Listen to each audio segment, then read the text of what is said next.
No Steph Curry? No problem. This Warriors team is built to overcome challenges. For the second time, their star player is sidelined, but it doesn't seem to matter.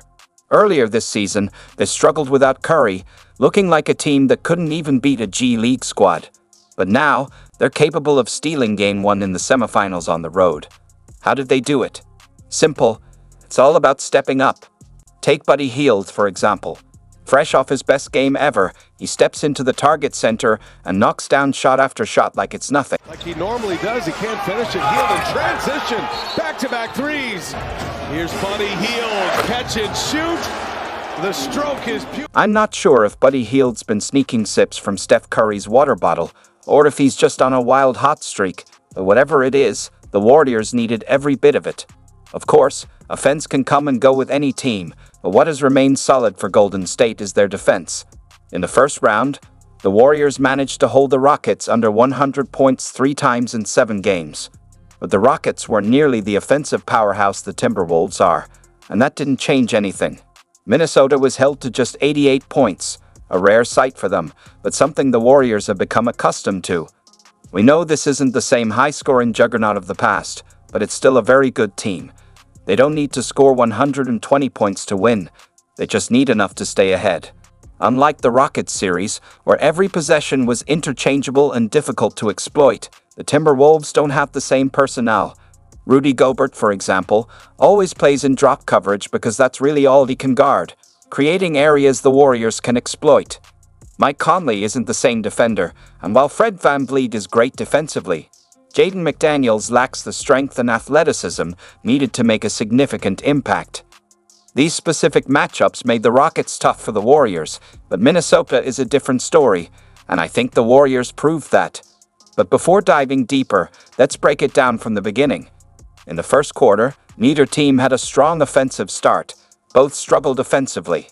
But this has been a theme for the Warriors throughout the playoffs. They're used to this slow start. The Timberwolves, on the other hand, weren't familiar with this kind of start. In the first round, they were putting up 28 to 30 points in the opening quarters. So, seeing just 20 points in the first quarter must have been tough for Minnesota. But they were still leading the game, despite not finding much offense, at least until the second quarter began. Curry dancing with Alexander Walker. Got it! Steph and Curry, as only he can do. The Warriors pulled out their 13-1 zone defense again, the same one that's caused so many problems for opponents in past games. They used it in the second quarter, and it worked like a charm. This zone shuts down the Timberwolves' offense by cutting off nearly all the passing lanes on the perimeter.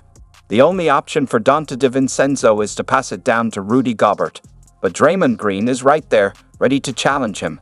And that's not all Draymond was doing in this game. It looked like he might caught a bit of Steph Curry's shooting fever too.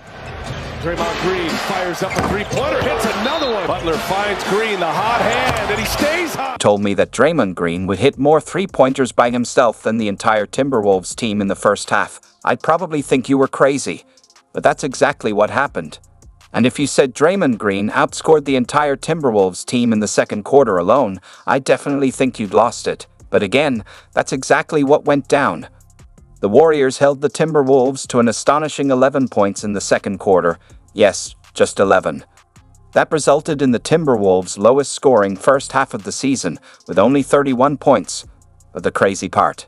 In the middle of the second quarter, Steph Curry went down with a hamstring strain and didn't return. You'd think that would be the moment when the Timberwolves started to come alive, right? But no, the Warriors actually increased their lead without their top player. In fact, they had their highest scoring quarter of the game, 36 points, without Curry on the floor. How did they do it?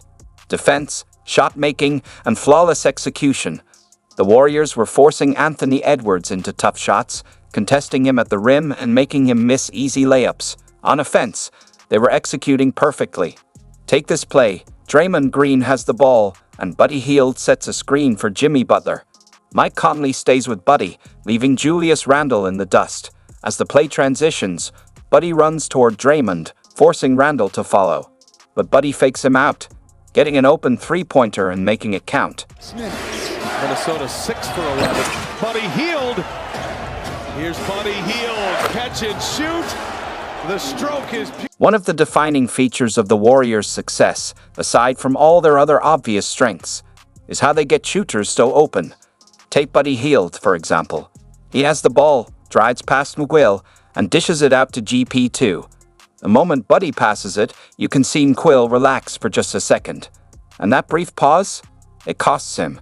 Buddy immediately relocates to the corner and hits another wide-open three. And while that's happening, Jimmy Butler is still out here doing whatever this was. By the end of the third quarter, the Warriors had built a 20-point lead without Steph Curry. All they had to do in the fourth quarter was not blow it. But it's the Warriors, so you know they're going to make things interesting. The fourth quarter was definitely the Timberwolves' best. Anthony Edwards started to heat up, and they went on a run, even trimming the lead down to single digits.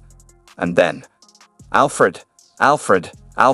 Buddy hit 2 clutch threes at the perfect moments, but he wasn't the only one stepping up.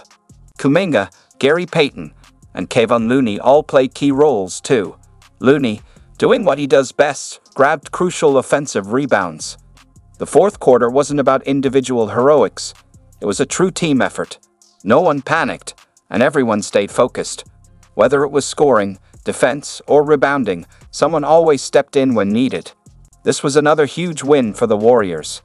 Not only did they steal a game on the road, but they showed they could still win without their best player. This team is built on heart.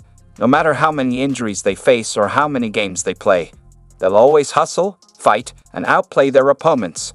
A constant reminder of why you should never doubt the heart of a champion.